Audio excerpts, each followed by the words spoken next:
Olá, pessoal! Bem-vindo a mais um Café com as Conectadas. E para quem não conhece os Conectados, nós somos 11 mulheres que trabalham com tecnologia, educação à distância. E, siga nosso canal, por favor. Tem vários vídeos interessantes sobre confinamento, sobre a questão de como é que a gente está lidando com a aula remota. Então, todas essas questões. Tem vários vídeos legais que a gente já gravou. E hoje nós vamos falar do valor da EAD. O valor, o quanto vale a EAD e o que ela agrega para a educação. Então, muita gente fala, a EAD, agora é EAD, agora vamos diminuir as mensalidades, agora não, porque agora é EAD, e muita gente não conhece, muita gente não vivencia, muita gente não estudou em EAD, não trabalhou em EAD. Então, hoje as conectadas vão mostrar um panorama do quanto vale a EAD e quanto ela agrega de valor à educação.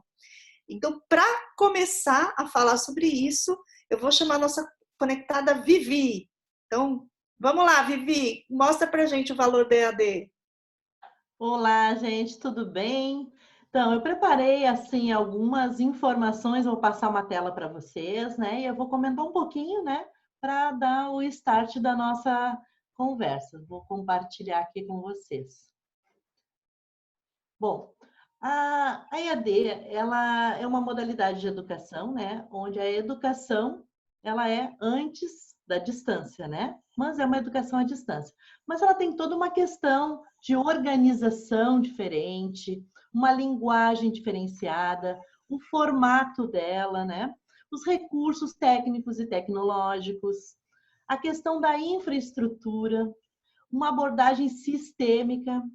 A educação à distância, lá no MEC nós temos os referenciais da qualidade, e mesmo que a última atualização aconteceu em 2007, foi lá no início foi em 2003, ela veio ocorrendo adaptações nisso. É necessário uma nova reavaliação, com certeza, porque o mundo está mudando constantemente, mas isso também é uma característica da educação à distância, essa questão de se adaptar, né?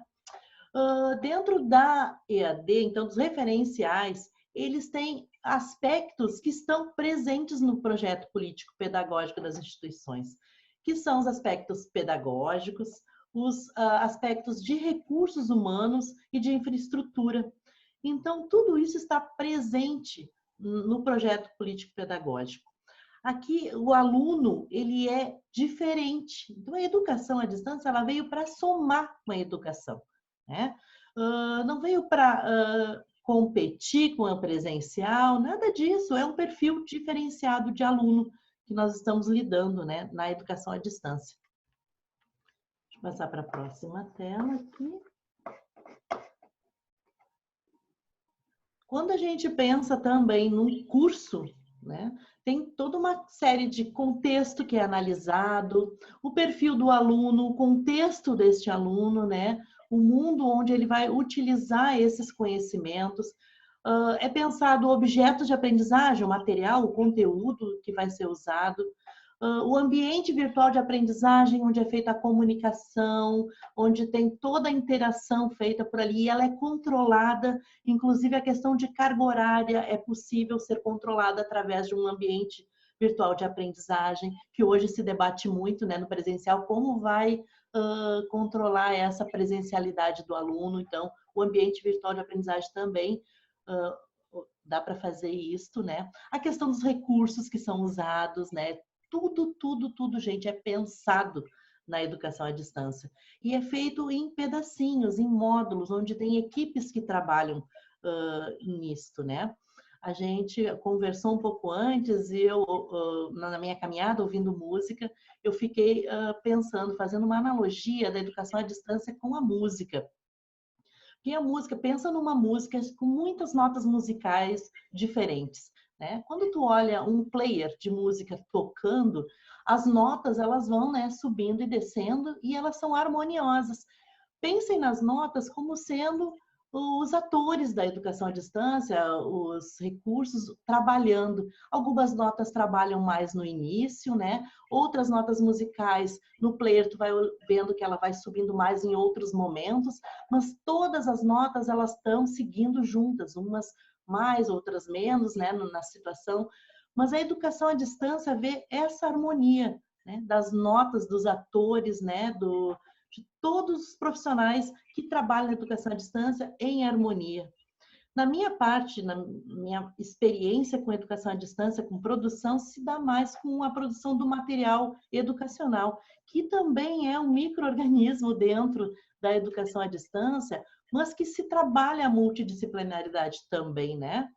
Nós temos a demanda normalmente vem de uma instituição, né, onde já tem muitos aspectos pensados, todos os aspectos praticamente pensados, e na produção de materiais a gente trabalha com o autor e com toda a equipe de produção, seja e-book, tem a editoração, né, os bibliotecários, referências, é toda uma benfeitoria que é feita no texto, né? Tem a questão dos vídeos também, que depois a Patrícia vai falar um pouco mais, mas tem toda uma outra preocupação, o armazenamento desse conteúdo, de que forma que vai se dar. Tem que se pensar no controle de licenças também, né, desse material, e também a preservação de direitos autorais, patrimoniais, tudo isso a gente trabalha numa capacitação com o professor autor, né? Então, ele tem que estar sabendo o que ele está fazendo, para que ele está fazendo, ele tem que conhecer o projeto, né? Que tipo de material vai ser produzido, como vai ser usado esse material dele, quem vai aplicar esse material dele, muitas vezes não é o professor autor, né? Como esse aluno vai usar um alinhamento de toda essa informação com o projeto da instituição, né? A estrutura de como vão ser trabalhados esses materiais, né? Parâmetros de produção, tempo, quanto tempo escreve, não escreve, né? Quem está envolvido nessa produção, a relação contratual fica bem clara no momento da gente estar capacitando um professor, né? Isso eu estou falando no meu mundo, né? E o processo todo de produção em prazos como que se dá, né? Então, isso daqui, eu trouxe um pouquinho do que a educação à distância ela representa de diferente na educação presencial, né, Paula? Então, eu passo a bola para vocês agora, né? Deixando esse gancho aí. Então, muito obrigado, Vivi. Acho que deu para ver a quantidade de atores que estão na EAD e como eles têm que trabalhar em harmonia e como essa questão envolve relações muito complexas. E isso não é fácil, isso custa, isso, né, a gente tem que pensar. E o valor do trabalhar em conjunto, de não ter mais só o foco no professor e ele que se vire, né? Mas é uma série de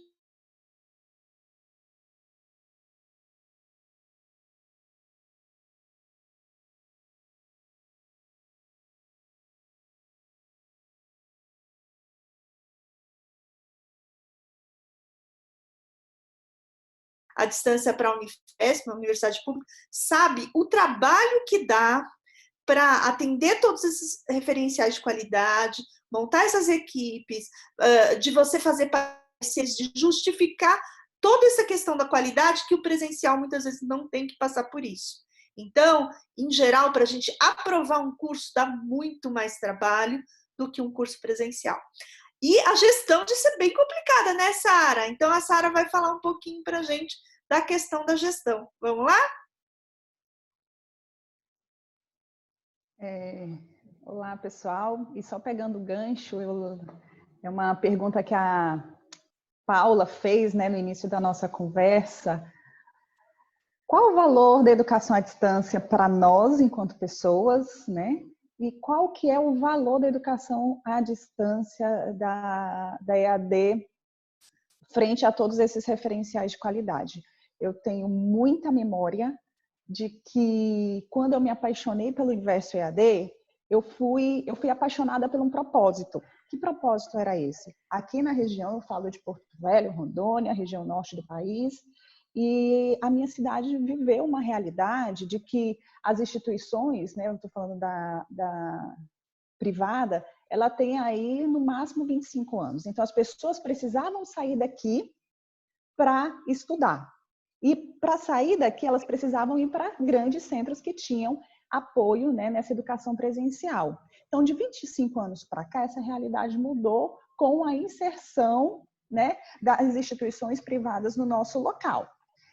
E nesse contexto todo, eu fui olhando, fui me inteirando e veio a educação à distância e eu vi, poxa, olha que propósito, a gente poder incluir a educação na vida de todas as pessoas, que é aquilo que a Constituição pede. Pede não, né? É dever nosso, é dever de todos nós olhar para isso. E aí eu falei assim, nossa, é uma possibilidade. Que maravilha, que propósito lindo a gente conseguir incluir mesmo aqueles que não estão literalmente na nossa frente.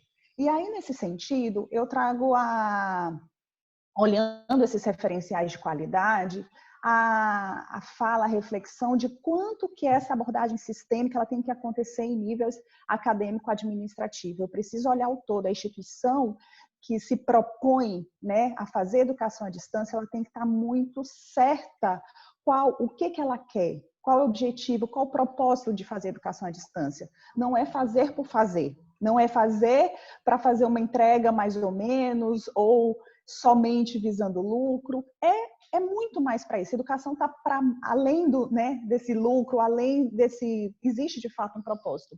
E aí eu entro na questão de que, para se fazer educação à distância, eu tenho que olhar todos os níveis, né? Eu tenho que olhar esse macro e trazer pessoas com pensamentos, teoricamente não, né? A teoria pode ser divergente, mas que queiram ter um propósito em conjunto, que haja uma harmonia entre o estratégico, que haja uma harmonia entre o operacional, que haja uma harmonia, uma sinergia com a autogestão, porque tudo isso vai impactar o quê? Em todos os processos, em todas as fases da educação à distância. Então, eu tenho que olhar muito bem essa questão de infraestrutura. Será que a instituição tem condições, vai ofertar toda a infraestrutura necessária para se fazer educação à distância?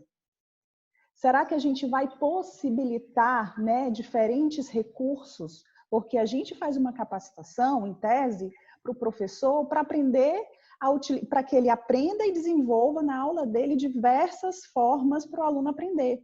Mas a gente entrega, enquanto instituição, faz essa entrega de infraestrutura tecnológica necessária para que o professor utilize isso, para que os nossos alunos tenham acesso a esses recursos. Então, eu tenho que olhar mapeamento de sistemas acadêmico com sistema avaliativo.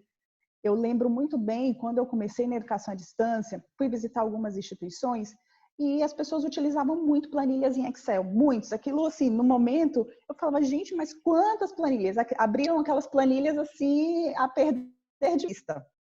E eu olhava, hoje eu tenho uma consciência, e eu olhava aquilo, não entendia muito bem por que tantas planilhas.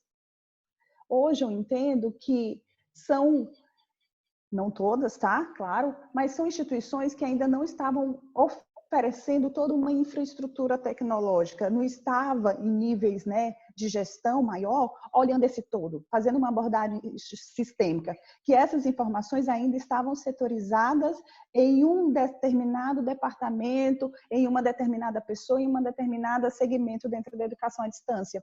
Então, é preciso a gente olhar, é preciso a instituição saber qual o propósito, é preciso a instituição trazer para esse time pessoas que dê condições para olhar esse todo e fazer devidamente as partes necessárias para que se tenha êxito em todo o processo de educação à distância.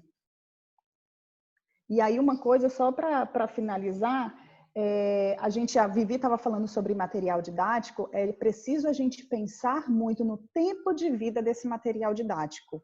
A produção, ela existe, né? A gente contrata professor para escrever, seja professor, seja uma empresa terceirizada, mas qual é o tempo de vida desse material? Esse material precisa ser reanalisado daqui a um tempo. Ele precisa ser atualizado. As coisas estão mudando numa velocidade gigantesca.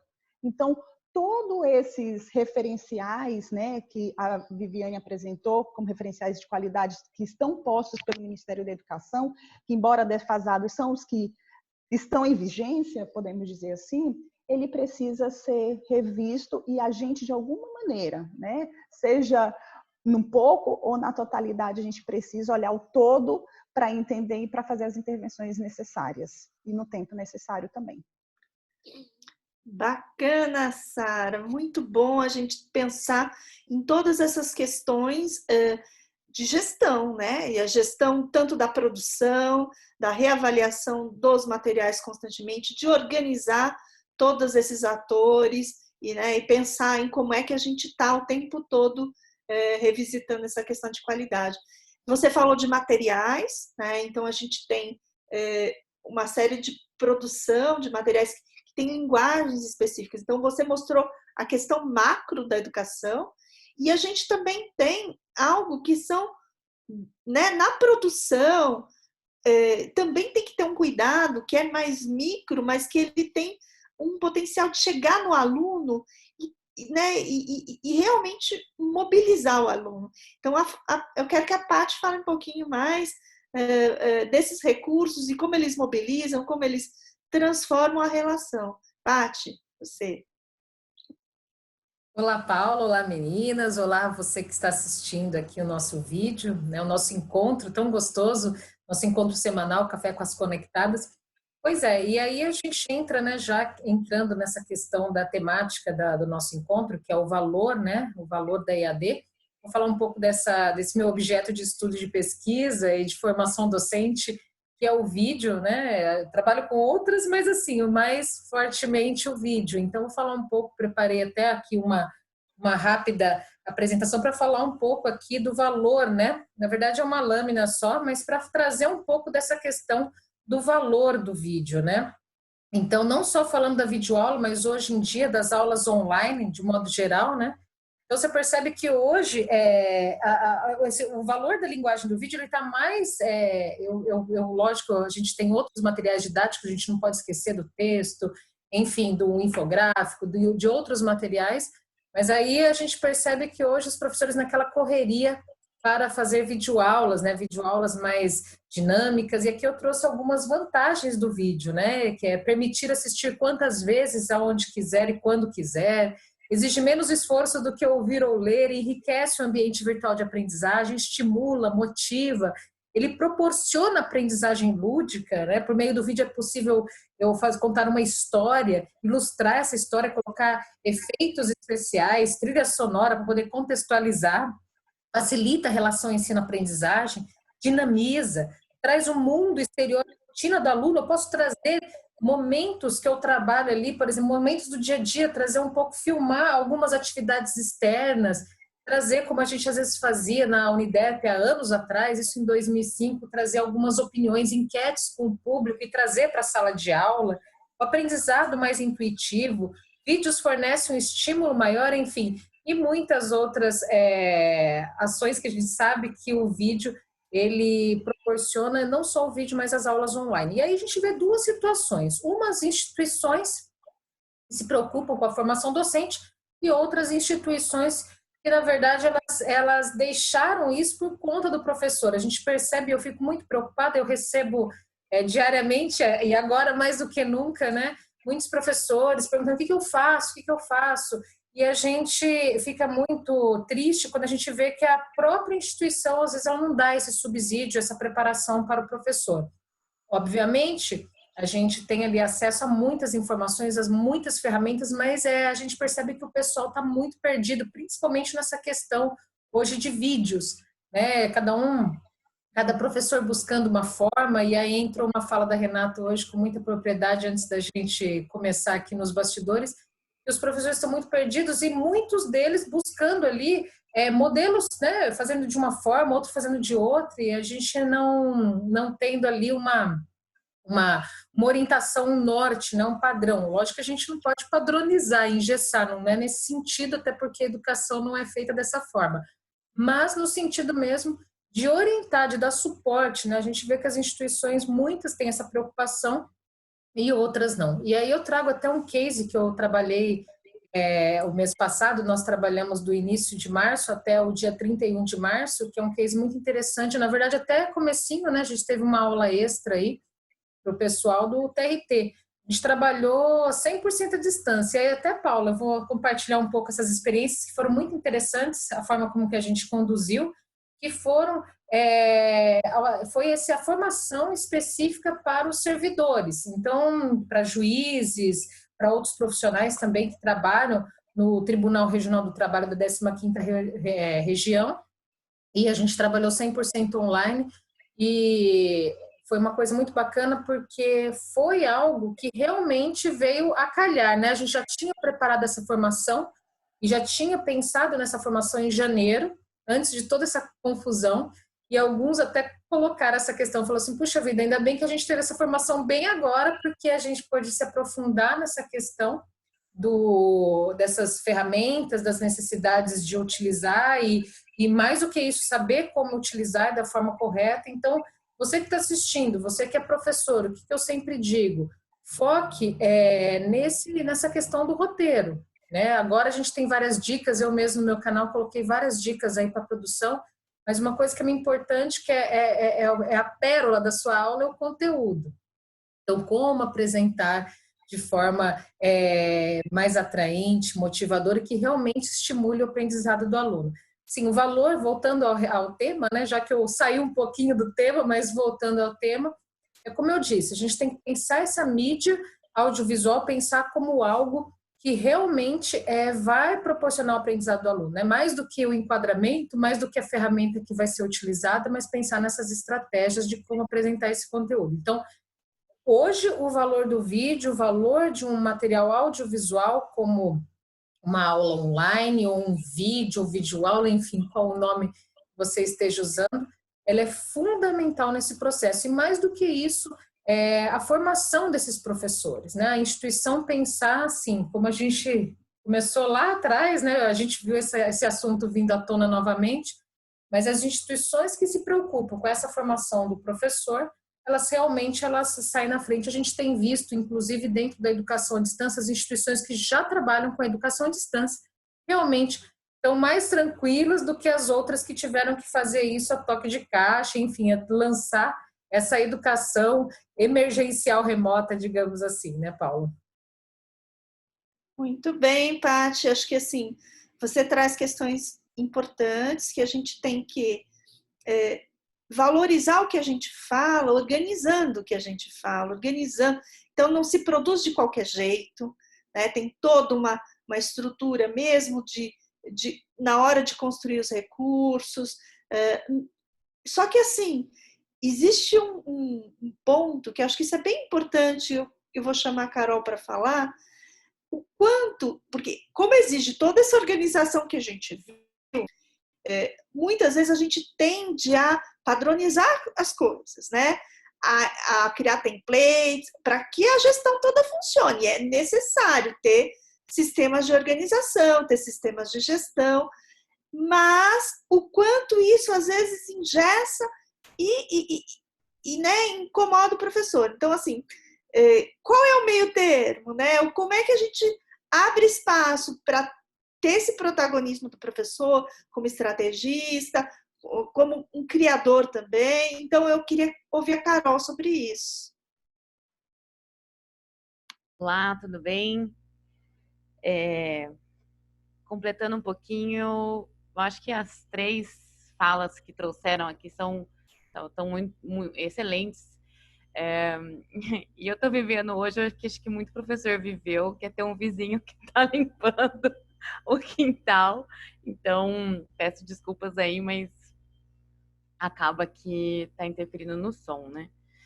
A Vivi trouxe a questão da música, né? E eu penso que a produção da EAD, ela precisa ter esse esforço em conjunto, né? Não é um professor em destaque, mas toda a equipe envolvida. Principalmente, por exemplo, você tem um design educacional, vamos começar, esse professor foi contratado, vamos começar a desenvolver o material didático do livro. quem é a equipe? Vamos apresentar para o professor, vamos explicar, porque muitas vezes o professor não tem essa ideia da equipe que está desenvolvendo junto, né? De quem está por trás de todo esse aparato e como que vai ficar a obra dele, essa obra, esse material no final. Os objetos de aprendizagem. Então, na hora de treinar, de conversar, de alinhar com esse professor, existe sim uma estrutura, um referencial sobre aquilo que deve ser desenvolvido. Mas existem muitos espaços para se criar, principalmente porque cada disciplina, cada tema, ele exige um tipo de demanda, né, um tipo de abertura. Então, por exemplo, a gente está ali na área de humanas, onde tem algumas disciplinas que falam, nossa, eu preciso apresentar esse conteúdo, eu preciso apresentar esse texto, isso aqui é fundamental, mas qual que é a linguagem que você está trazendo, qual que é o contexto disso, né? Se, por exemplo, encaixa uma metodologia imersiva, se a gente pode, de repente, colocar ali uma história a se contar para que esse aluno consiga entender o significado, o sentido desse aprendizado antes, enfim, se é de repente uma área mais voltada de exatas e eu preciso colocar mais mão na massa para esse aluno aprender e entender, olha, fazendo esse cálculo aqui, a gente consegue, por exemplo, ver a probabilidade dessa ponte cair, sabe? Enfim, e trazer casos reais, casos de matérias atuais. Então, eu vejo que na construção de um material didático é muito importante que a equipe esteja muito unida e que o professor tenha espaço para ele criar, para ele aprender. Então, ele também pode aprender essas ferramentas e essa equipe toda construir junto. É um trabalho em conjunto. E na parte que a Sara trouxe, é muito importante que a gestão também tenha essa visão, né, do aprendizado em conjunto. Até a professora Neuza Pedro e o professor João Piedade escreveram um artigo sobre a importância da gestão para o uso de tecnologia na educação, né? Então, se a instituição ela traz isso como um estímulo para o aprendizado da equipe, obviamente isso se reflete também no material para o aluno, né? E uma última questão, que foi o que a Patrícia colocou, quando a gente fala em sala de aula e a gente fala de ensino tradicional, a gente vê o professor numa sala de aula, com os alunos todos enfileirados e o professor na frente. Então, a gente identifica esse espaço. Quando a gente vai para o EAD, a gente imagina assim, o tradicional, o professor no vídeo e o aluno assistindo. Como que a gente consegue quebrar isso também dentro do mundo à distância? Né? Porque eu tenho lá, eu tenho vários exemplos. Então, a música da Viviane, o mediador, ele é tão importante quanto o professor dentro desse espaço, dando um exemplo, porque o mediador ele pode trazer a voz do aluno, e o aluno participar muito mais dessa aula, que pode ser um momento síncrono, um momento assíncrono, combinado, né, que ele já traga as perguntas, o próprio fórum, então, assim, mapas mentais, recursos realmente. Outro dia que eu fui dar aula na pós de Cultura Maker, a gente foi fazer algumas atividades Maker no EAD, né? Aí a equipe toda teve que pensar junto comigo, porque era uma atividade prática que a gente ia desenvolver e isso ia envolver todo mundo. Então, o câmera deu sugestão da melhor posição, a produção trouxe detergente que eu tinha esquecido, e isso ia na hora da atividade prática, né? Na hora da gente gravar um holograma, o pessoal que fica no Twitter teve que fazer toda uma programação para gravar isso antes, para o material ficar bom, para esse material ficar bom para o aluno. Né? Então, todo esse recurso que deixou de ser esse espaço tradicional e que também pode trazer possibilidades, probabilidade para que o aluno reflita junto, para que ele pense, para que não seja algo que ele vai receber, mas que ele também vai atuar junto, e a EAD permite isso. A EAD permite muitos recursos, como a Patrícia colocou, né, de colocar a opinião das pessoas na rua para dentro do vídeo, eu ir na empresa e, gente, vamos ver como é que funciona isso na prática. Então, quantas possibilidades a gente consegue desenvolver e construir dentro da educação à distância, principalmente numa metodologia imersiva, do qual o aluno consegue se sentir e enxergar o sentido para que realmente aquilo seja um valor agregado, esse conhecimento realmente faça uso na prática, né, do seu dia a dia. Então, a aplicabilidade em si. Eu acho que era isso que eu queria construir e amarrar da fala das três, porque a aprendizagem criativa dentro da educação à distância, dentro desse ambiente online, ele é fundamental também para poder se construir competências do século XXI, que se fala muito, né, Paula? Bom, eu gostaria de também dar alguns depoimentos, né, e tentar amarrar. Essa questão da aprendizagem criativa também, junto com a Carol, eu faço parte da rede de aprendizagem criativa e até gostaria de compartilhar, a gente ia fazer um tremendo evento agora, né, era para ter acontecido semana passada, e a gente está repensando como é que a gente faz, por exemplo, mostra interativa que a gente ia fazer, as pessoas com mão na massa, à distância, né? Então, essa semana foi uma tremenda discussão. Como a gente propõe um problema, como as pessoas conseguem os materiais em casa, como é que elas podem gravar sincronamente, como é que elas podem compartilhar. Acho que eu trabalho com EAD desde 93, gente. E eu aprendi uma coisa, né, que eu amo a educação à distância. E para mim ela tem um valor. Eu sempre gostei muito mais de trabalhar na educação à distância do que no presencial. Por quê? Porque eu conseguia ler o que os meus alunos pensavam. Né? Muitas vezes na sala de aula, se eu tô lá só falando, eu não sei o que eles estão pensando. Eu não sei, assim, para mim, para eles participarem numa metodologia colaborativa, eles têm que escrever, eles têm que se mostrar, eles têm que ser autores. Então, a educação à distância, por exemplo, quando eu faço webconferência, eu faço algumas técnicas que eu obrigo eles a falarem ao mesmo tempo. Então, ou seja, numa sala de aula não dá para todo mundo falar ao mesmo tempo. Na educação à distância dá. Mesmo que eu não consiga responder naquele chat, naquele momento, eu compilo tudo o que eles falaram e eu posso responder. Então, a oportunidade de voz e a oportunidade de colaboração que tem na EAD, ela tem um grande valor. É claro que a gente tem que usar metodologias que o professor não se torne um recurso. Eu não quero repetir aquela mesma aula expositiva, em que o professor, aquela videoaula que eu só explique, que eu não dê voz, que eu não mostre vários pontos de vista, né? Isso que vocês colocaram, o vídeo, ele pode mostrar diversos espaços, ele pode, né? As pessoas falam assim, eu ouvi essa semana, porque eu tô acostumada a apanhar muito, né? Assim, não, a AD não presta, de péssima qualidade, principalmente das pessoas que nunca vivenciaram e não conhecem. Então, eu tô acostumada a apanhar. Então, recentemente, o professor da geografia falou, não dá para trabalhar com textos da cidade. Gente, a gente tem um semestre inteiro que eu trabalho diversidade com C, que é mostrar EAD na cidade. Como é que os alunos eles fazem ações nos contextos, nos espaços culturais da sua cidade e mostram e compartilham via EAD. Ou seja, eu posso fazer ações imersivas na cidade, com jogos que a gente chama de pervasivo, que mistura o digital com o físico. Então, tem muitas possibilidades que ainda são pouco exploradas e são pouco conhecidas também. A gente também tem que divulgar isso, que a AD tem possibilidades ainda a ser explorado.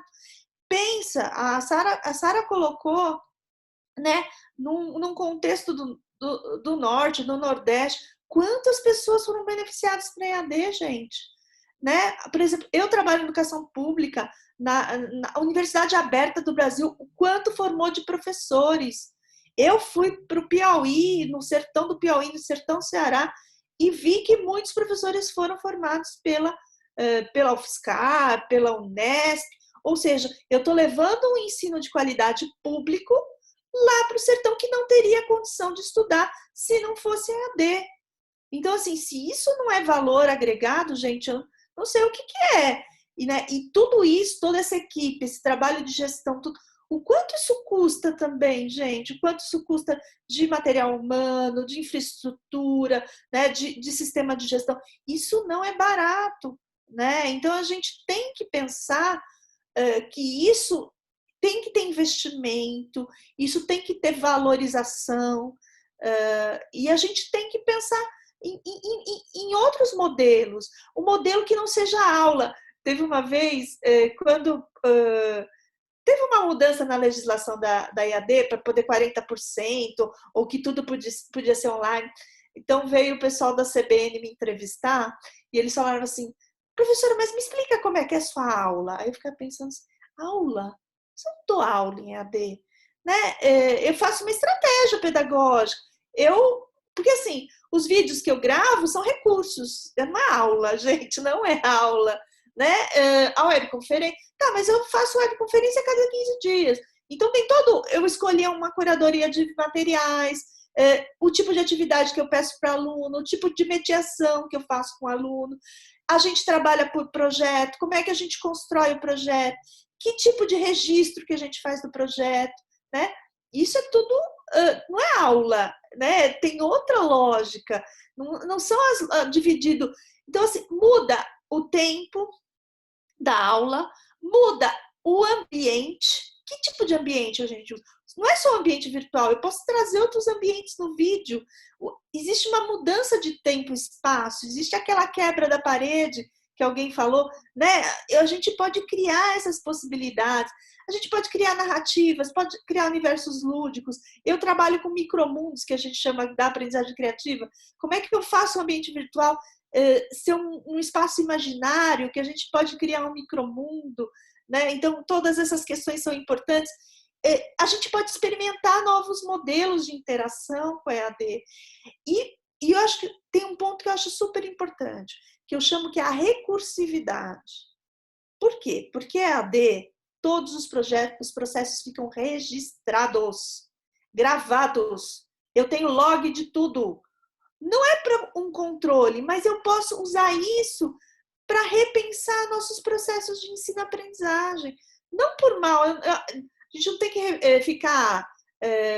Então, gente, é muito mais fácil eu poder acompanhar um processo de EAD do que um presencial, né? E rever modelos, e conversar com professores, e formar professores, e sabe, e ver, intervir no aluno que está com dificuldade, de eu perceber, de fazer ações mais inclusivas, né? Eu olhar os alunos que não estão participando, ir atrás, ver por que eles não estão participando. Isso é muito mais fácil do que no presencial.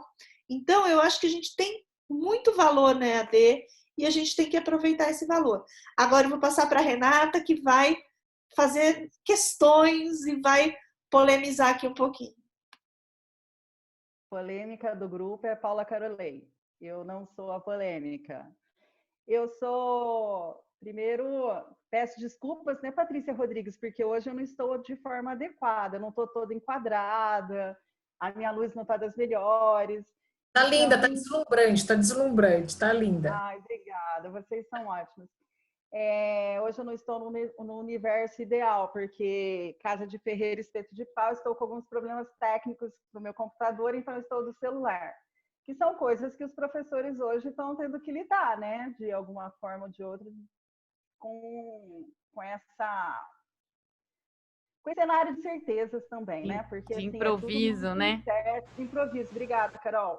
De improviso. Então, eu estou aqui improvisada no celular, espero que esteja bem. Falando em cenários de incertezas, hoje eu estou mais para incertezas do que para... Espera aí, que produção está falando aqui comigo, um minuto. Opa! Problemas técnicos, um minuto. Produção, por favor, aqui no meu ponto, por gentileza. Como estou agora, produção? Melhorou? Pode continuar, Renata. Estamos vendo e ouvindo. Aumente. Então, beleza. Produção, agora eu fiquei mais escuro, um minutinho. Tudo isso é improviso e tudo isso a gente tem que ter uma certa destreza para trabalhar com a educação à distância, principalmente quando a gente está fazendo ao vivo. E não é vergonha nenhuma. E eu falo isso principalmente para os professores que estão começando agora, que tem muito professor que tem vergonha, né? Eu acho que a gente tem que ter esse joguinho de cintura, porque a gente tem dentro da sala de aula, temos que ter também no som, no EAD. Gente, a minha primeira pergunta é para todas. Então, vão anotando aí que eu vou fazer todas as perguntas e depois vocês respondem. Nós estamos falando do valor agregado da EAD. Com essa pandemia, vocês acham que este valor mudou, inclusive para a EAD, em que pontos? Né? Essa eu acho que é a minha primeira pergunta. Vivi, neste cenário de incertezas que nós vivemos hoje, né? Você falou sobre o perfil do EAD, do aluno do EAD. Você não acha, porque agora eu só estou no achismo, você não acha que esse perfil de aluno mudou na educação à distância, vai mudar na educação à distância, como mudou também o perfil do aluno do presencial? Considerando toda essa mudança que nós estamos passando, que é uma mudança social, uma mudança mundial. A pandemia veio em 100 dias mudar todo um cenário mundial, um panorama mundial. Então, assim, você não acha que esse perfil de aluno mudou, tanto para o EAD quanto para a educação presencial? Né? Hoje nós temos uma educação remota, você acha que tem algum reflexo? E só uma palavrinha, gente, a Vivi falou que estava caminhando, ela caminha no quintal, tá? Porque ela tá hashtag fica em casa. Isso é importante, todos saberem que nós conectadas estamos isoladas, muito bem isoladas, porque nós acreditamos na saúde mundial a partir do isolamento. Sarinha, você está falando de gestão, e aí eu sempre falo que eu sou uma pessoa mais prática, eu sou uma pessoa mais do dia a dia, não tão teórica, no fundamento tanto teoria. Você acha que na prática mesmo, a gestão não mudou? A gestão não vai mudar? A gestão educacional, ela não vai mudar? Nós temos muita teoria de administração, nós temos muita teoria de gestão, as pessoas estão usando métodos ágeis, aí as pessoas utilizam o conceito de startup, enfim. Você acha que na prática mesmo nós vamos mudar? Que tipo de gestão você acha que cabe agora na educação? Na educação como um todo. Patrícia Rodrigues, minha querida. As questões dos direitos autorais. Hoje, o professor entra dentro da casa dele e grava. Porque, assim, esse universo que vocês estão falando aí é um universo ideal, penso eu. Porque eu conheço histórias e situações que o professor foi liberado, entre aspas, vai para casa e se isole. E que o professor não tem nem um manualzinho de como gravar aula, e ele tem que dar aula. Porque a gente tem todos os tipos de universo. Nós temos todos os formatos de isolamento na área de educação. Assim, se você for conversando de A a Z, você vai ver várias histórias com vários momentos diferentes. Então, tem professor que está gravando aula de qualquer jeito, tem professor que está indo buscar informação, tem professor que está sendo muito bem orientado. Eu sei que com essa pandemia, muitas coisas, questões legais, elas serão desconsideradas. Não desconsideradas, mas é o bom senso, né, gente? Vai ter um bom senso natural das coisas. Mas você acha que os direitos autorais, o direito de uso de imagem, a gravação, como a gente mesmo falou, ela fica, como vocês mesmos falaram, ela fica no universo. Eu mesmo fiz algumas gravações essa semana, né, Vati? Que só Deus sabe o que vai acontecer com elas. Mas, enfim, essas questões de direitos autorais, você acha que muda nesse novo universo? Carol, você falou de arte e tecnologia. Eu acho que a arte e a tecnologia agrega muito com a educação. Nem todos nós temos acesso à arte, nem todos nós temos acesso à educação e muito menos à tecnologia. Como que fica esse mão na massa para o professor que não tem todo esse acesso? Como que você acha que... O que vai acontecer, por exemplo, com a educação infantil, com a educação do ensino médio fundamental, baseada na BNCC? O mão na massa, a criatividade maker, vai ficar como? Como, assim, claro que é tudo no achismo, né? Tudo a gente vislumbra um universo. Como que vai ficar? E Paulinha Carolei, objetos de aprendizagem. Eu acho que a gente não tinha falado de objetos de aprendizagem. Eu acho que nós somos uma educação em que nós não investimos muito em objetos de aprendizagem igual outros países. O nosso material ele está mais pautado, eu acho que no vídeo, tá mais do vídeo do professor, é mais pautado no material impresso, em roteiros de aprendizagem. Pelo menos no meu universo, o objeto de aprendizagem, a recursividade, ela não é muito utilizada, ela não é muito valorizada. Você acha que o objeto de aprendizagem, nesse sentido, ele vai contribuir para essa nova educação que nós estamos fomentando, que nós estamos fazendo, ou não? Enfim, só uma parte, Paula. Quando você falou assim, eu consigo ler o meu aluno desde 93 por meio da tecnologia, por meio da educação à distância, isso se chama empatia, viu? Parabéns. Isso é raro as pessoas conseguirem, por meio da tecnologia, sentir e ver o próximo. Parabéns. Meninas, beijão, vocês são ótimas. Desculpe aí alguma coisa. E eu espero todas as respostas bem legais. Você começa, Vivi? Pode ser. Bom, a educação, a pergunta foi sobre o perfil do aluno, né? A leitura, se ele mudou, como a gente faz essa leitura, né, do aluno. O aluno, na educação à distância, a gente está falando de 93, né, Paula? A educação à distância é muito anterior a isso, e o aluno sempre foi mudando. E o legal da educação à distância, por ela ser construída por peças, por partes, né? É isso, essa questão de se adaptar. A gente pode receber uma legislação diferente, a gente sabe aonde pode mexer, né? A gente tem um aluno diferente e a cada... Era mais tempo, né? Hoje em dia, acho que a cada 5 anos o aluno já muda, né? A sua vivência, a sua prática com as tecnologias, a sua relação com o mundo muda, né? 2010 nasceram as crianças que estão completamente 100% nessa tecnologia. Essas crianças daqui a 12, 13 anos vão estar no ensino médio, né? Então, a educação à distância percebe isso também, tem que perceber. A gente tem que perceber o aluno que está na IES, né? Na IES nós temos uma diversidade maior de gerações estudando junto, né? Então, tem que perceber os estilos de aprendizagem. Então, tudo isso a gente consegue mudar por estar trabalhando numa organização do estilo que é da educação à distância.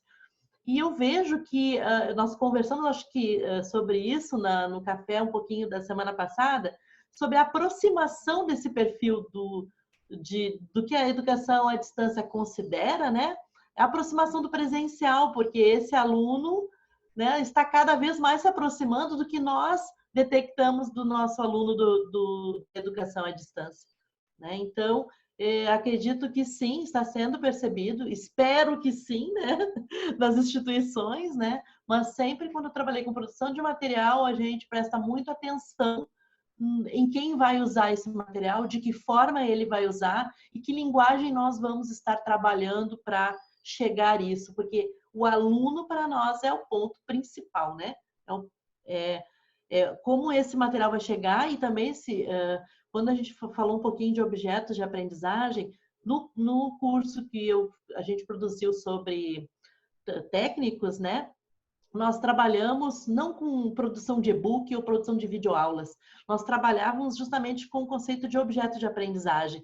Cada conteúdo que era criado pelo professor, né, ele pensava num objetivo a ser atingido.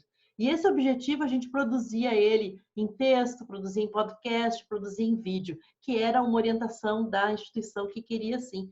Mas era o mesmo objetivo trabalhado, pensando nesses estilos de aprendizagem, mesmo que era um público de cursos técnicos, né? Então, acredito que, não sei se eu respondi a tua pergunta, né? Mas é o que a gente mais ou menos trabalhava. Às vezes, né, Vivi, a entrega, quando a Carol estava falando também sobre material, você falando agora, às vezes a entrega para o nosso aluno, ela é pequena, né? Ela tem eu não vou dizer que ela tem uma limitação, mas ela é uma entrega bem pequena, mas a preparação, o envolvimento, todas as competências, né? Elas foram previamente testadas. Então, assim, aquilo que ninguém vê, ele aparece no bastidor, né? E a entrega, ela é ínfima perto do todo. Uma coisa que eu anotei aqui, eu acho que é legal a gente trazer isso, é que nesse contexto, nessa mudança, se tratando de aluno presencial e EAD, o que mudou? Percebo eu que o aluno do presencial, do modelo presencial, ele está sentindo muito mais. Porque ele não escolheu aquela modalidade, muitas vezes ele não se adequa para isso, e ele está tendo que correr atrás para desenvolver aí uma habilidade chamada de autonomia. O aluno do presencial ainda, embora os cenários estejam mudando, né, a gente está vivendo um certo avanço, mas a gente ainda tem um perfil do presencial muito passivo, que adora esperar do professor. Que quando o professor não aparece em sala de aula, ele simplesmente pega as coisinhas dele, vai feliz da vida para casa. E acha que, né, menos um dia para estudar. E não deveria ser assim. Deveria ser o contrário. O aluno ser, de fato, esse protagonista desse processo de aprendizagem. O professor, ele é o mediador. Eu não gosto do termo, já foi falado isso em outras vezes, ele não é o facilitador, porque o facilitador induz o aluno a acreditar que ele vai facilitar a vida do aluno, e não é isso. A gente vai trabalhar formas para que o aluno desenvolva aquilo que ele precisa desenvolver. E isso o aluno do presencial, ele percebe que ele tem sentido mais ele sente mais em relação ao aluno do à distância. Falando especificadamente da pergunta da nossa amiga Renata, como que essa gestão, né? O que mudou nesse ponto de vista da gestão? Antes, em linhas mais macro, a gente tinha uma gestão cada um no seu quadrado, vamos dizer assim, e agora a gente precisa dar voz para todo mundo. Nós precisamos ter uma gestão colaborativa. Nós precisamos escutar essas diversidades de pensamento para a gente fazer entregas rápidas, porque nós não temos muito tempo para planejar. Nós precisamos agir, né? Principalmente instituições privadas, que não têm esse, né, vamos suspender, vamos acabar, não. A gente precisa agir rápido, mas a gente precisa envolver todas as lideranças da gestão, a gente precisa envolver gestão, o operacional, as dores do professor, para a gente chegar no formato que não seja tão sofrido para todo mundo e que a gente tenha um formato mais certeiro, acreditando do ponto de vista de gestão, né? Porque se a gente faz as coisas isoladas, a gente acaba aqui penalizando um processo que é muito mais do que nós, né? Acho que é isso. Paty?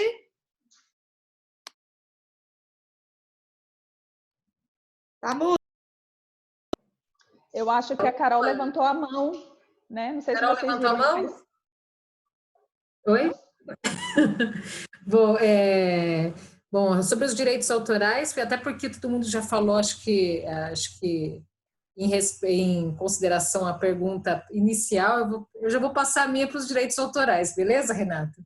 Bom, a gente sabe que essa questão de direitos autorais, né, como todo mundo, a maior parte já sabe, todo autor de produção intelectual e artística é protegido pela lei dos direitos autorais. Então, assim como você, quando está produzindo material audiovisual, fica naquela dúvida, né, de colocar uma música, está protegida por direitos autorais, você também, a sua obra também, ela está protegida por conta dos direitos autorais. O que eu quero dizer com isso? Então, existem duas situações, uma do professor que está produzindo esse material e uma do próprio professor, né, desse conteúdo, dessa obra audiovisual, em relação à sua instituição de ensino. O que acontece nas instituições de ensino que trabalham com EAD e aí o professor tem que produzir suas videoaulas e tem que produzir os textos, às vezes alguma apostila, algum conteúdo, né, escrito, enfim. Existe um termo, né, um contrato que esse professor assina aí com cessão desses direitos autorais. Então, o que precisa, primeiramente, ver essa questão em relação à sua imagem, o professor, como é que está esse contrato, como a instituição vem trabalhando isso, e as instituições, você que é gestor EAD, né, deve se preocupar com essa questão também, principalmente quando as aulas são gravadas, já que esse professor é detentor desses direitos autorais à sua aula. E aí entra a questão do professor que vai usar os materiais. Então, assim, ó, quando a gente vai...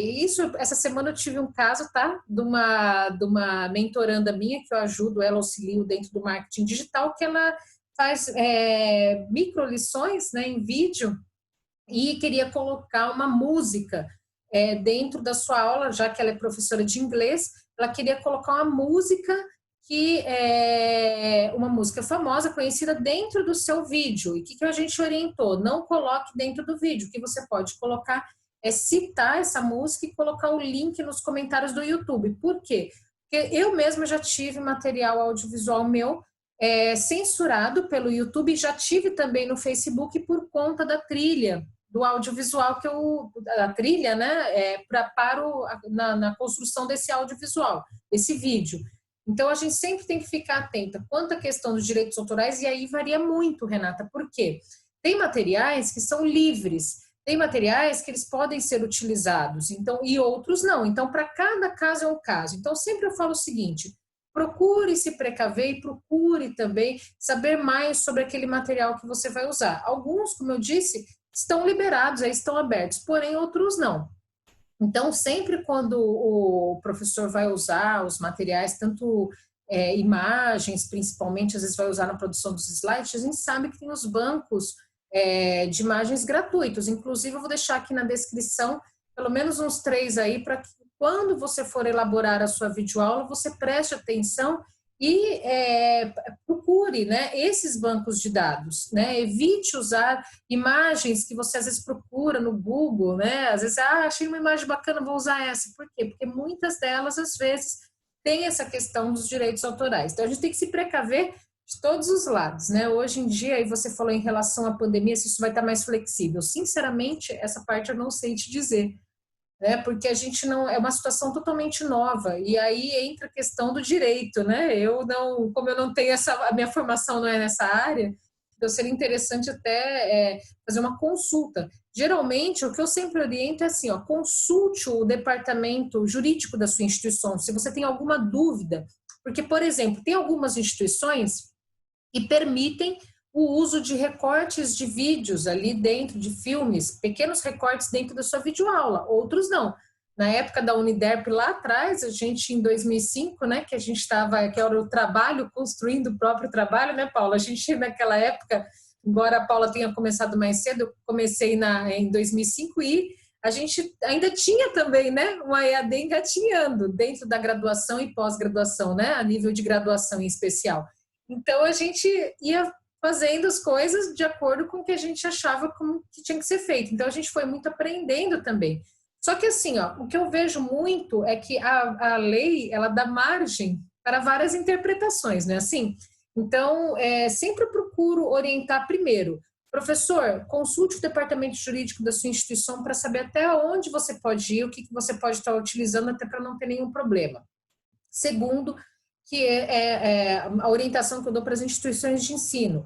Faça um contrato, né, com os professores que contemplem isso, que contemplem essa questão dos direitos autorais, da autoria, enfim, que sejam de acordo, né, estabelecidos de acordo com o seu corpo docente, até para que não haja problemas, porque, como eu disse, a lei dá margem para várias interpretações. Então, a gente fica aí a dica, né? Eu não sei se eu respondi, mas é isso. Legal. Depois eu complemento na minha fala. Carol, por favor. Complementa agora aí, Paula. Já manda bala. Não, é só uma questão, essa questão jurídica. Existe uma lenda, e é uma lenda urbana isso, que você pode usar 10% da obra. Isso não existe na lei, tá, gente? Isso o que diz na lei é que você pode usar pequenos trechos, e esses pequenos trechos é muito vago, desde que a crítica suplante, seja mais importante a autoria da crítica do material do que o material. mas isso é muito inseguro juridicamente. Então, assim, principalmente audiovisual, música, é muito complicado você usar, principalmente se você vai disponibilizar numa plataforma, porque pode ser censurado sim, né? E Posso uma coisa... complementar depois, Paulo, só para falar rapidinho, eu até queria abordar, entrar nesse assunto, mas a gente sabe que, e como você disse, eles falam que você pode usar essa obra, por exemplo, um recorte de vídeo, até para uso pessoal. São pequenos trechos, a lei de pequenos trechos, né? Mas exatamente, fica até arriscado a gente trabalhar. Não, o que é? Tem uma lenda urbana que é 10%. Isso não está na lei, tá, gente? Não está na lei, tá? E uma questão que é só para colocar, a gente não... pessoa jurídica não é a pessoa jurídica ela pode ser detentora da exploração comercial, do direito patrimonial, mas direito moral é do autor. Então, ninguém pode modificar um texto. Um texto não pode ser... Uma instituição não pode ser autora de um texto, né? Então, isso também é bem importante colocar. Então, assim, eu não posso escrever um texto, aí depois a instituição que me pagou para ter o direito patrimonial dá para outra pessoa só modificar meu texto e botar o nome. Não pode, isso não pode, tá? Ninguém pode editar meu texto, porque isso é o direito moral. Isso não pode mesmo. Então, tem questões que precisam ser bem conversadas mesmo. Vou passar para a Carol, não vou entrar muito nesse assunto, não. Obrigada, Paula, mas eu acho que todas as perguntas da Renata foram pertinentes, né? E eu gosto muito desse jeito da Renata ser transparente e de colocar suas dificuldades, porque esse nosso material é para o professor mesmo, é para o professor do dia a dia, da lida, né? E a Renata fez 2 perguntas. Valor da EAD.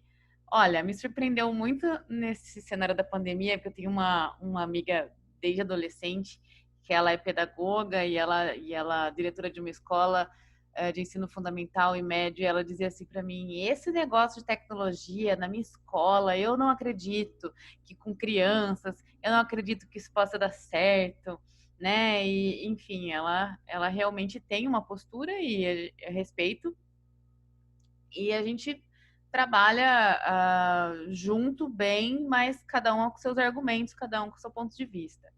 E nesse período Carol, você pode dar uma ajudinha aí para mim? Porque agora eu vou precisar trabalhar com esse material, com esses alunos e tal.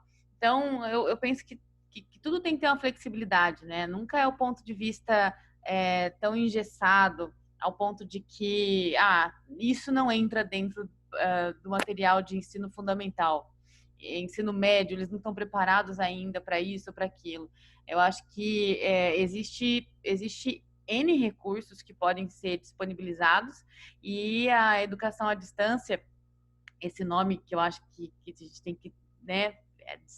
Eu gosto muito de trabalhar o online, e-learning, be-learning, qualquer coisa assim, mas educação à distância, acho que todo mundo concorda que já não faz mais sentido, né? Então, esse momento que a gente parou para conversar agora, com uma flexibilidade dela, opa, peraí, será que a gente pode me trazer alguma coisa que se encaixa aqui? Eu acho que já mostrou que mudou muita coisa, viu, Renata? A segunda pergunta com relação à mão na massa e a questão da tecnologia e artes que ela colocou, e que eu observo que eu até escrevi um material recente para todos os professores de escola pública. É um trabalho financiado pelo BNDES, a Fundação Lemon e organizado pela Sincroniza. São cursos que eles estão preparando todos os professores das escolas públicas, né? E eu entrei com material de metodologia ativa. E a minha irmã dá aula também na escola pública e ela está com uma disciplina chamada Inova, e que fala muito sobre tecnologia. A CIEB, para quem não conhece muito, o Centro de Inovação para a Educação Brasileira, traz materiais riquíssimos, sabe? Então, é difícil a gente imaginar que o professor não vai se impactar com tudo isso. Isso já está mudando, isso já é de transformação. E uma coisa que eu falo muito nos meus materiais, eu vou ter que mudar, eu vou ter que ser outro professor daqui para frente, eu vou ter... É muita inovação. Mas pera um pouquinho, quanta coisa boa você já não fez? Então, é olhar para essas coisas boas, de repente, eu até usei um termo de remixar, né? É fazer daquilo que... É reconhecer coisas boas que você faz e coisas que você deve estimular para continuar desenvolvendo, né? Então, não é sair do zero. Você não está saindo do zero, você é professor. Né? Você deve... Muita coisa que você já fez, ou que você gosta na sua vida, no seu dia a dia, você pode estimular e fazer com seus alunos. Né? Eu lembro que eu trabalhava numa escola muito tradicional e que... a Sarinha aprendeu agora, né? Sarinha aprendeu comigo. É que o Zoom atualizou a semana passada, até não estou na Universidade de Lisboa, isso aqui é uma imagem fake, enfim. Então, o que eu estava falando mesmo? Já esqueci.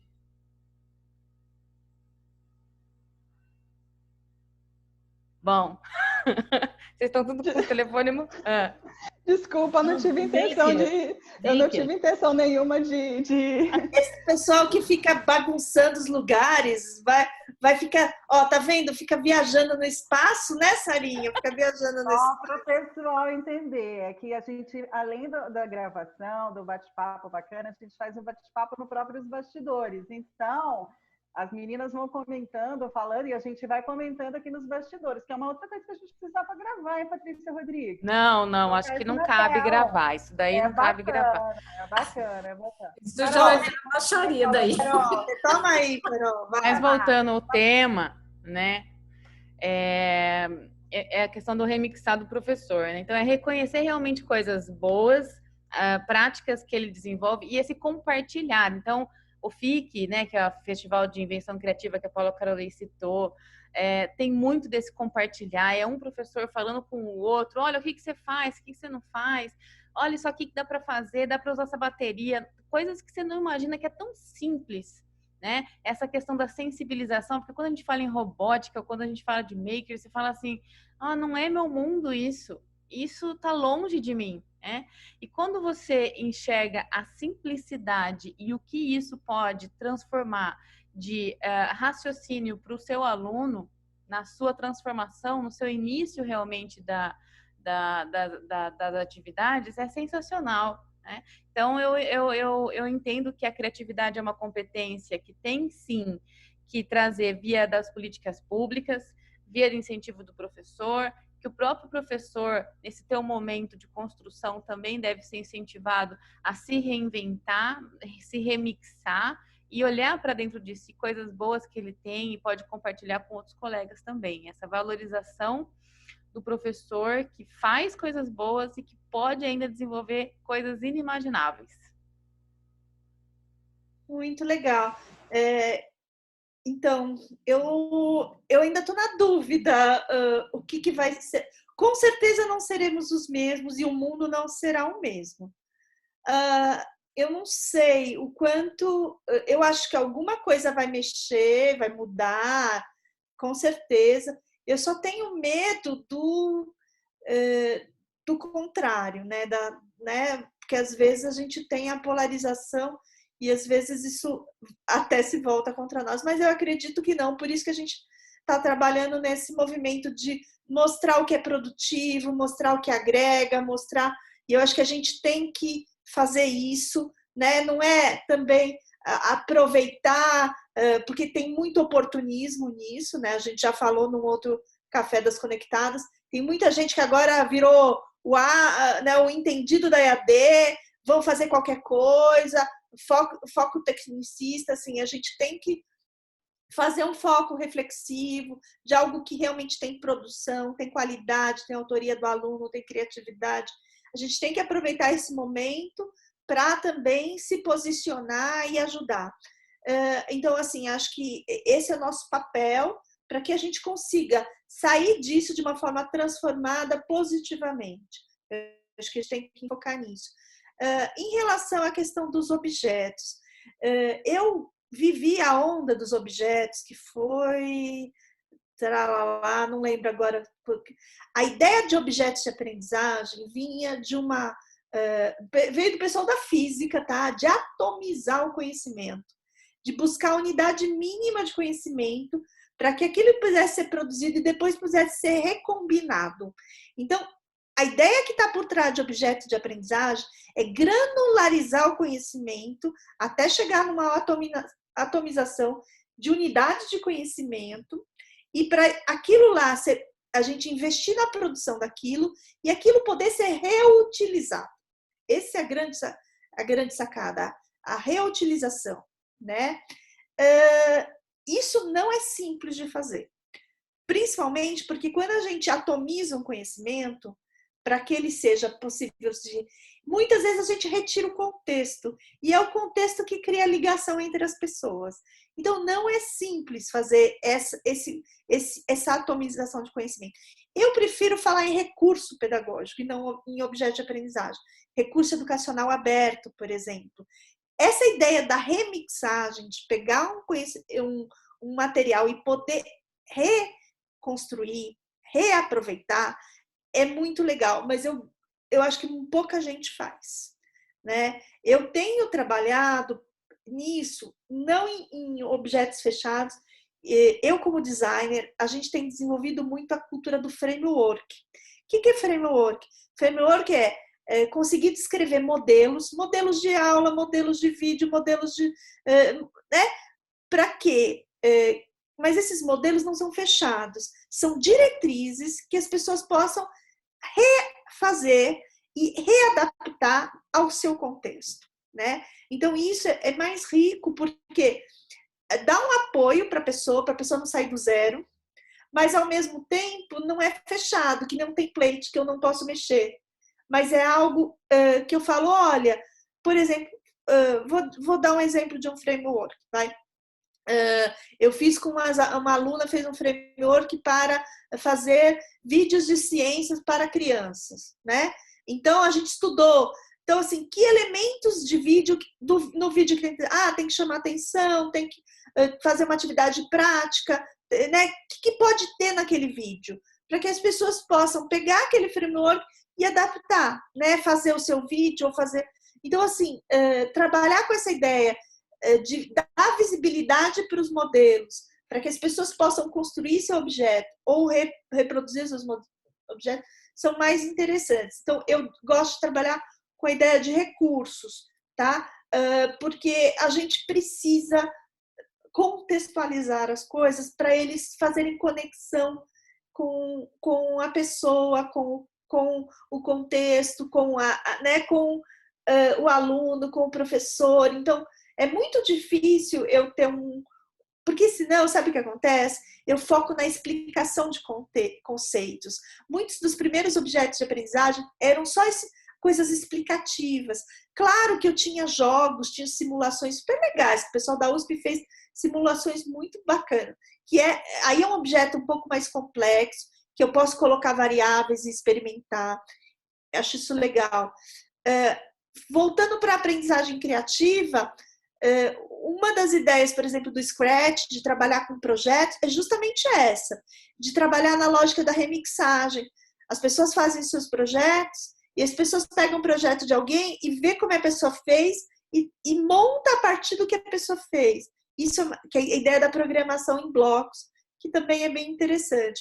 Então, assim, a gente tem que se reinventar, e para se reinventar, tem isso que já falaram aqui. O que eu já faço de bom? Refletir sobre a minha prática, a minha história, e ver o que está sendo oferecido, como eu posso incorporar isso à minha prática. Porque tem que ser algo que faz sentido no contexto, que faz sentido com a minha história, que reflita sobre uma prática. A gente não pode fazer algo que não somos nós. A gente não pode falar, olha só que legal que a pessoa... Eu vou fazer igual. Não vai ser natural. A gente tem que partir da nossa história, do nosso contexto e agregar coisas novas, né? E se reinventar o tempo todo. Então, nessa possibilidade de agregar recursos que a gente tem que fazer. E eu acho que quanto mais aberto for esse recurso, porque tem essa questão, o objeto é mais ou menos aberto, não só na possibilidade de você mudar, de ter o direito autoral mais liberado, que as pessoas possam editar. Isso é uma coisa de ser aberto. Mas eu posso, por exemplo, ter um vídeo mais ou menos aberto. Se eu tenho um vídeo que eu só explico um conceito, ele é muito fechado. Se eu explico vários pontos de vista, coloco para você, e você? Como é que você faz? Ele já é mais aberto, porque mesmo a pessoa não ter uma interação de fato, você vai fazer a pessoa pensar na recursividade disso. Então, isso torna o recurso mais aberto, isso enriquece o recurso, tá? Então, eu coloco, eu tenho material que eu vou divulgar em breve, tá? De estratégias pedagógicas e de recursos também. Eu tenho recursos mais ou menos abertos de acordo com esses itens de complexidade, tá? Então, acho que é isso. Alguém quer... Eu acho que a gente tocou em vários assuntos aqui para pontuar, mostrar o quanto essa modalidade, né, e as metodologias agregadas podem agregar valor ao nosso processo de ensino, né, a educação como um todo. E eu queria agradecer, né, a audiência, agradecer as meninas, né, e mais um café com as conectadas aqui. E se alguém quiser uma palavra final, está aberta. Eu quero falar uma coisa. Diga, Renata. Eu tenho muito orgulho de ser uma conectada, porque para mim todos os dias é muita aprendizagem. Vocês são assim bem bacanas, porque não é só essa gravação, é o dia a dia nosso mesmo. Eu tenho muito orgulho e só queria agradecer de ser a 7ª conectada, de ser uma das 11 mulheres. 8ª. E eu também só tenho a agradecer. Muito obrigada, gente, por essa oportunidade. Beijo, beijo.